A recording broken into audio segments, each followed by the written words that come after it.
ପିଲାମାନେ ଆଜି ଆମେ ଚତୁର୍ଥ ଶ୍ରେଣୀ ସାହିତ୍ୟ କଳିକା ବହିର ଟିକି ଟିକି କବିତାର ଅଭ୍ୟାସ ପ୍ରଶ୍ନ ଉତ୍ତର କରିବା। ଟିକି ଟିକି କବିତାକୁ ଲେଖିଛନ୍ତି ପଣ୍ଡିତ ଗୋଦାବରୀଶ ମିଶ୍ର। ଅଭ୍ୟାସ 1 ନମ୍ବର। ଆସ କଥାବାର୍ତ୍ତା ହେବା।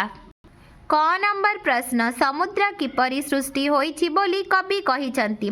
ଉତ୍ତର, ସମୁଦ୍ର ଟିକି ଟିକି ଟୋପା ପାଣିରେ ସୃଷ୍ଟି ହୋଇଛି ବୋଲି କବି କହିଛନ୍ତି। ଖ ନମ୍ବର ପ୍ରଶ୍ନ, ପାହାଡ଼ ପଡ଼ିଆ ନଗର ସବୁ ଧୂଳିରେ ଗଢ଼ା ହୋଇଛି ବୋଲି କବି କାହିଁକି କହିଛନ୍ତି? ଉତ୍ତର, ଟିକି ଟିକି ଧୂଳିକଣା ମିଶି ଏ ପୃଥିବୀ ସୃଷ୍ଟି ହୋଇଛି। ପାହାଡ଼ ପଡ଼ିଆ ଓ ନଗର ସବୁ ସେହି ଧୂଳିକଣାର ଉପାଦାନରେ ଗଢ଼ି ଉଠିଛି, ତେଣୁ କବି ଏପରି କହିଛନ୍ତି। ଗ ନମ୍ବର ପ୍ରଶ୍ନ, ଜଙ୍ଗଲ କିପରି ଲୋକମାନଙ୍କର ଉପକାର କରୁଛି? ଉତ୍ତର, ଜଙ୍ଗଲରେ ଭରି ରହିଛି ଅନେକ ମୂଲ୍ୟବାନ ଗଛ। ସେହି ଗଛ ସବୁ ଲୋକମାନଙ୍କର ଉପକାରରେ ଲାଗିଥାଏ। ମନୁଷ୍ୟ ଜଙ୍ଗଲରୁ ଖାଦ୍ୟ, ବସ୍ତ୍ର, ବାସଗୃହ ପାଇଁ ଉପାଦାନ ଓ ଔଷଧ ଆଦି ଅନେକ ମୂଲ୍ୟବାନ ପଦାର୍ଥ ପାଇଥାଏ। ଘ ନମ୍ବର ପ୍ରଶ୍ନ, ତୋଫା କରନ୍ତି କ୍ଷିତି ପଦଟିର ଅର୍ଥ କ'ଣ? ଉତ୍ତର, କ୍ଷିତି କହିଲେ ପୃଥିବୀ, ତୋଫା କହିଲେ ଉଜ୍ଜଳ। ତୋଫା କରନ୍ତି କ୍ଷିତି ପଦଟିର ଅର୍ଥ ହେଲା ପୃଥିବୀକୁ ଉଜ୍ଜଳ କରନ୍ତି, ଅର୍ଥାତ୍ ଟିକି ଟିକି ଅନେକ ତାରକା ରାତିରେ ଆକାଶରେ ସଞ୍ଚିତ ହୋଇ ଅନ୍ଧକାର ନାଶ କରି ପୃଥିବୀକୁ ଉଜ୍ଜଳ କରନ୍ତି। ୱ ନମ୍ବର, ଦୟାମୟଙ୍କ ଚର କହିଲେ କ'ଣ ବୁଝାଯାଏ?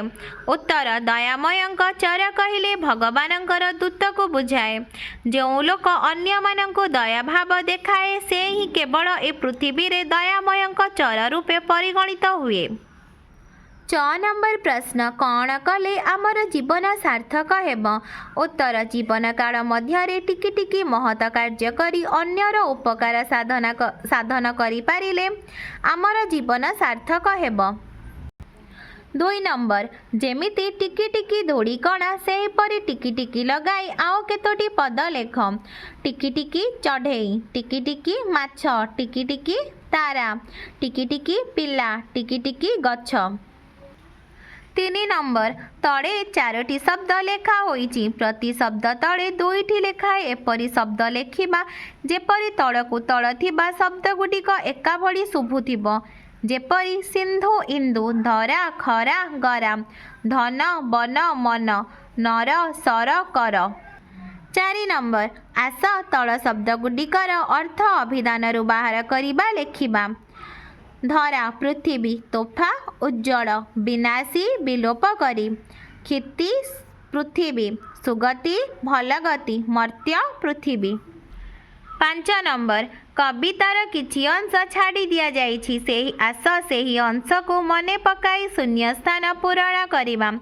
କ ନମ୍ବର, ଟିକି ଟିକି ଧୂଳି କଣିକା ମିଶି ହୋଇଛି ଧରା, ପାହାଡ଼ ପଡ଼ିଆ ନଗର ସବୁ ଧୂଳିରେ ଗଢ଼ା, ଲବେ ଲବେ ଦୟା ହୃଦୟୁ ଦେଇପାରେ ଯେ ନର, ସେ ଏକା ବୋଲାଏ ଦୟାମୟଙ୍କ ଚର। 6 ନମ୍ବର, ଗୋଟି ଗୋଟି କେତେ ଗଛରେ ପରା ତିଆରି ବନ, ଏତେ ଲୋକହିତ ସାଧୁଛି ଏତେ ବାଣ୍ଟୁଛି ଧନ। ଉପରେ ଲେଖାଥିବା ପଦର ଅର୍ଥ 5ଟି ବାକ୍ୟରେ ଲେଖିବା। ଗୋଟି ଗୋଟି କରି ଅନେକ ଗଛକୁ ନେଇ ବନ ସୃଷ୍ଟି ହୋଇଛି। ବଣରେ ଥିବା ଗଛରୁ ଲାଖ, ମହୁ, ଝୁଣା ଆଦି ପଦାର୍ଥ ମିଳିଥାଏ। ବାସଗୃହ ପାଇଁ ଲୋକମାନେ ବଣରୁ କାଠ ଓ ବାଉଁଶ ପାଇଥାନ୍ତି। ଗଛଗୁଡ଼ିକରୁ ଲୋକମାନେ ଆହାର ପାଇଁ ଫଳ ପାଇଥାନ୍ତି। ବଣରେ ଥିବା ବହୁ ବୃକ୍ଷଲତାରୁ ଔଷଧ ତିଆରି ହୋଇଥାଏ। ଏହିପରି ବଣ ନିଜର ମୂଲ୍ୟବାନ ସମ୍ପତ୍ତିକୁ ଲୋକମାନଙ୍କ ହିତ ସାଧନ ପାଇଁ ବିତରଣ କରିଥାଏ। 7 ନମ୍ବର, ପଠିତ କବିତାର ଯେଉଁ ପଦଗୁଡ଼ିକରେ ମଣିଷର କିଛି ଭଲ ଗୁଣ କଥା କୁହାଯାଇଛି ସେହି ପଦଗୁଡ଼ିକୁ ଆବୃତ୍ତି କରିବା। ଉତ୍ତର, ଲବେ ଲବେ ଦୟା ହୃଦୟୁ ଦେଇପାରେ ଯେ ନର, ସେ ଏକା ବୋଲାଏ ଜଗତେ ଦୟାମୟଙ୍କ ଚର। ପଦୁ ପଦ କଥା ମଧୁର ଯେହୁଁ, ଭାସଇ ମୁଖେ ପରକୁ ଆପଣା କରି ସେ ବାନ୍ଧି ପାରଇ ସୁଖେ। 8 ନମ୍ବର, ଯେମିତି ସିନ୍ଧୁର ଅର୍ଥ ବୁଝାଉଥିବା ଆଉ କେତୋଟି ଶବ୍ଦ ହେଉଛି ସାଗର, ସମୁଦ୍ର, ପାରାବାର, ସେହିପରି ତଳ ଶବ୍ଦଗୁଡ଼ିକର ଅର୍ଥ ବୁଝାଉଥିବା ଆଉ କେତୋଟି ଶବ୍ଦ ଲେଖିବା। ଧରା पृथिवी धरिणी धरित्री वन जंगल अरण्य कानन नर मनुष्य मानव मनुज। पिला माने तुमको वीडियोटी भल लगिले लाइक एंड सब्सक्राइब करिवो।